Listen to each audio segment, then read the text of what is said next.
The previous generation Ford Fiesta ST was arguably the best in the segment.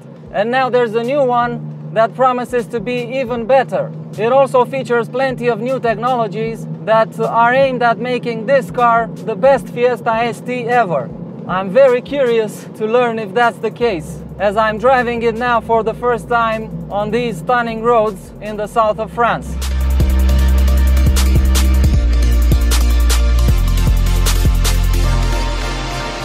The first thing that comes to mind is how planted and focused this little car feels. It's unbelievable. I mean, you get the impression that corners have been invented just so the Fiesta ST can have a good time, and the driver as well. It's amazing how this car finds grip and traction even when you push it beyond reasonable limits in corners.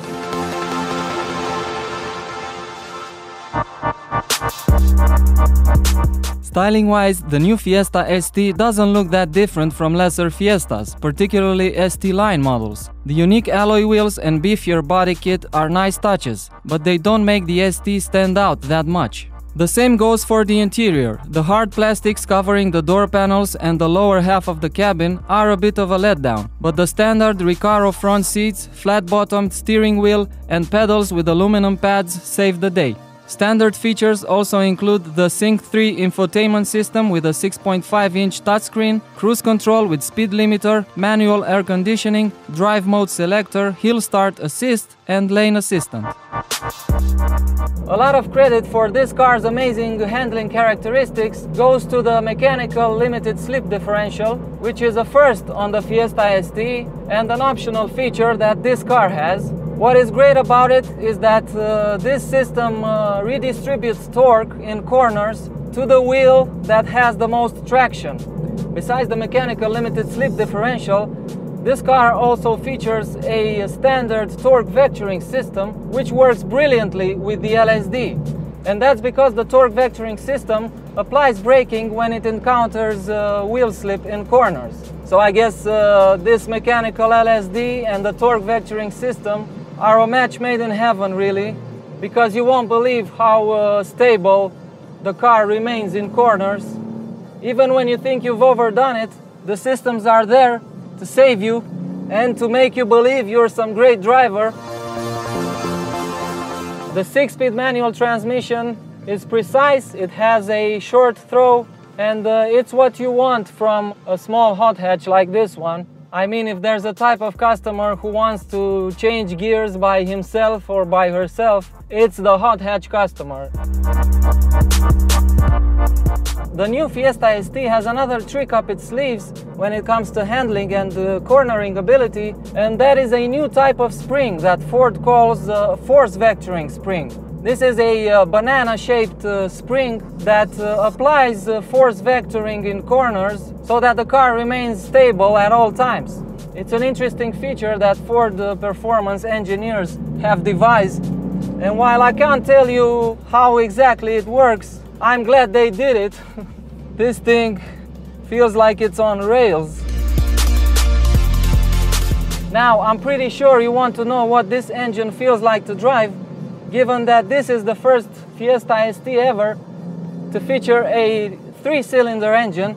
It's a 1.5-liter EcoBoost unit that makes 200 metric horsepower and 290 Nm of torque. That's enough for a 0 to 100 kilometers an hour sprint of 6.5 seconds and a top speed of 232 kilometers an hour. I don't know how Ford managed to squeeze that much power and torque from a 1.5-liter 3-cylinder engine, but I'm very glad they did it, because this feels like a fantastic engine. It produces a healthy amount of peak torque from just 1,600 RPM, and what that means is the Fiesta ST will accelerate like crazy almost all the time. This power plant also produces a rough, gruff noise that is typical of 3-cylinder units. I just love the way this sounds. I mean, it feels mean, it sounds mean. It's a mean little machine, this one.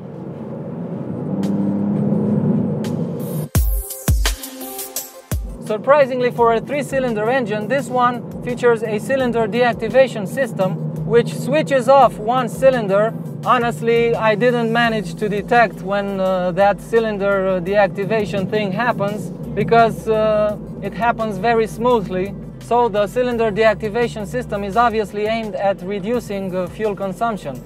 And I think it does that, because right now the trip computer shows 10 liters per 100 kilometers, which is really reasonable given that this car has been hooned almost the entire time. So I guess it's not that hard to get close to Ford's claimed average fuel economy of 6 liters per 100 kilometers. The steering is electrically assisted, as are most systems nowadays, but I have to say it feels sharp, and it provides a fair amount of feedback, even though it has that typical rubbery feel electric power systems have. And that brings me to the Fiesta ST's driving modes. In the ST you get normal, sport and track.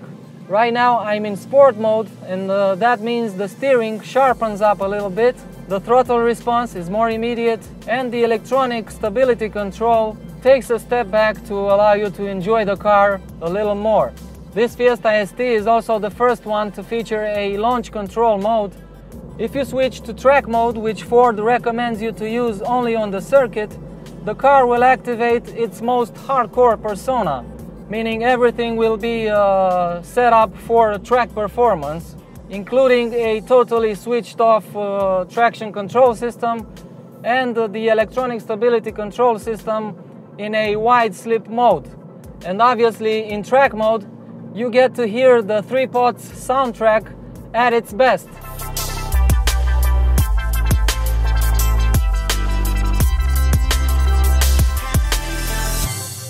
Now, having driven the Fiesta ST on all types of roads, including twisty mountain roads and in the city and on the highway, I have to say I'm impressed with the way the suspension behaves. The setup is not as hardcore as you would expect, but it's firm enough to remind you that you're in a hot hatch, and that's a great thing.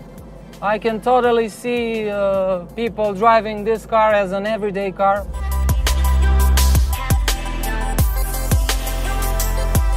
I began this video by reminding you that the previous generation Fiesta ST was the best B-segment hot hatch money could buy.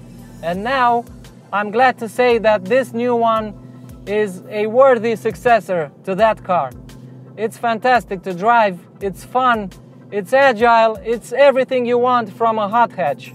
And I'm glad Ford has decided to continue building it in a 3-door body style as well, alongside the 5-door body style. I really like how it looks, and I think it's going to be a great car for Ford performance. It's going to do really well in terms of sales.